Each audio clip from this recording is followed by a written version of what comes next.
Didik TV KPM. Hari ini kita belajar berkaitan dengan pembiakan dan tumbesaran haiwan, Nisa. Ya. Bila cerita tentang haiwan ni sebenarnya banyak kriteria ataupun perkara-perkara yang berkaitan dengan kehidupan sekitar kita. Betul. Dan hari ini kita nak tahu tentang beberapa perkara, antaranya rupa-rupanya haiwan ini ada beranak dan bertelur. Dan hari ini kita nak spesifik khaskan kepada yang beranak, yang melahirkan anak ni sedikit dan yang banyak. Ya. Dan Baik. nanti kita nak rekodkan ataupun perubahan tumbesaran haiwan dengan memperhatikan kitar hidup beberapa jenis haiwan, Nisa. Ya, baiklah. Apakah yang murid-murid akan capai pada hari ini, Cikgu? Murid-murid insya-Allah akan dapat nanti pada akhir pembelajaran kita, pertama menyenaraikan haiwan-haiwan yang beranak banyak.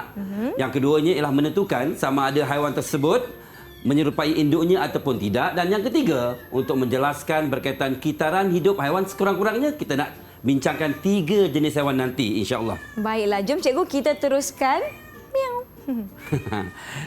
Kucing yang contoh yang kita ada tadi, seperti tadi saya dengan anak saya sebenarnya kucing tu telah pun melahirkan anak 2 minggu lepas. Ya. Lepas tu dari semasa ke semasa anak saya dapati kucing tu dah tak muat dah dalam tempat yang agak sempit tu. Baik.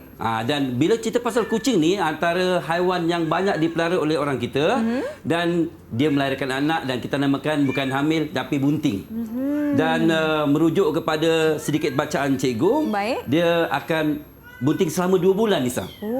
Dan melahirkan lebih daripada 1. Jadi sebab itu kita nyatakan kucing ini sebagai beranak banyak. Kadang-kadang sampai 6 ekor pun boleh. Wow. Dan istimewanya dia akan menjaga anaknya dengan menyusukan anaknya sehingga matang dan hinggalah dewasa. Baiklah.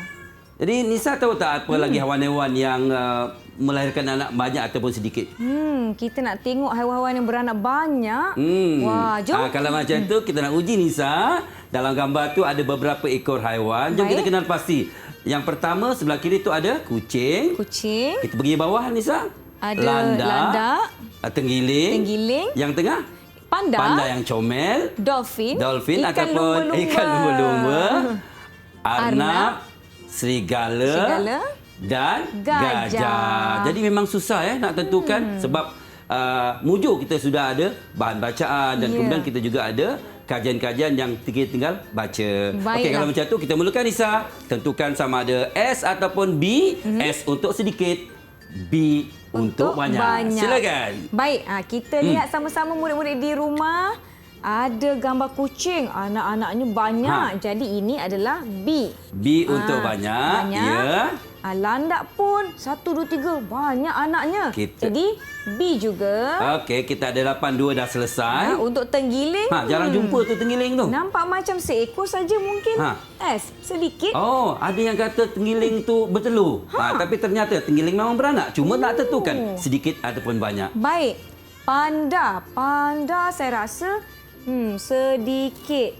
Okey. Okey, boleh teruskan. Ada 4 lagi di sini. Ikan lumba-lumba sedikit. Okey. Anak S. ternyata beranak banyak. Dah nampak dah.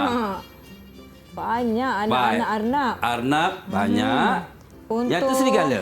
Serigala, saya rasa banyak juga. Okey, banyak. Kemudian gajah sedikit. S. Macam mana, cikgu? Jadi kita ada 8 haiwan. Baik. Yang mana Nisa ada cuba. Kalau Nisa boleh jawab dengan betul kesemuanya tanpa bantuan cikgu, Nisa akan dapat 3 bintang. Baik, kita kalau lihat. Kalau ada sedikit kesilapan dan bantuan sedikit cikgu, Nisa akan 2 bintang. Dan kalaulah nanti tidak tepat, tapi masih juga ada yang betul, saya akan beri Nisa 1 bintang. Jom kita tengok. Adakah jawapan tepat atau sebaliknya? Untuk makluman, seperti mana contoh yang cikgu bawakan tadi, ada kucing yang comel tu, ada tinggal 3 ekor. 1 dah mati, Nisa. Dan ibunya jadi memang beranak banyak. Jadi kalau kita perhatikan, kadang-kadang 6, kadang-kadang 4. Dan kalau mati seekor, masih ada lagi yang lain. Betul. Yang kedua ialah landak. Landak ni susah nak jumpa. Tapi dalam buku, teks juga menyatakan bahawa landak ni dia beranak dengan banyak, sama macam kucing.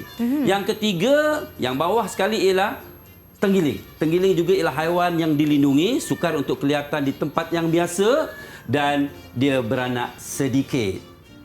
Seterusnya, bagi haiwan yang keempat ialah panda. Panda ni negara kita ada tak, Nisa? Ada tetapi bukan berasal dari Malaysia. Ya, tepat sekali. Banyak di negeri China. Ya, betul. Dan panda, dia kehidupannya memang agak rumit sebab perlukan tempat dan makanan yang sesuai. Juga beranak sedikit dan ikan lumba-lumba. Baik. Ikan lumba-lumba ni dia sama dengan ikan paus kehidupannya dan memang beranak sedikit. Betul. Nampaknya setakat ni ada 5 semuanya tepat. Baik. Okey. Kita semak yang lain, cikgu. Okey, kita teruskan kepada Arnab. Arnab ni sebenarnya memang terkenal. Bukan saja 6, mungkin sehingga 12 anak mereka. Baik. Jadi, beranak banyak, serigala juga beranak banyak dan akhirnya gajah beranak sedikit. Nisa, Jadi, untuk makluman, gajah ni merupakan haiwan yang bunting paling lama sekali. Wow. Memakan masa sehingga 2 tahun.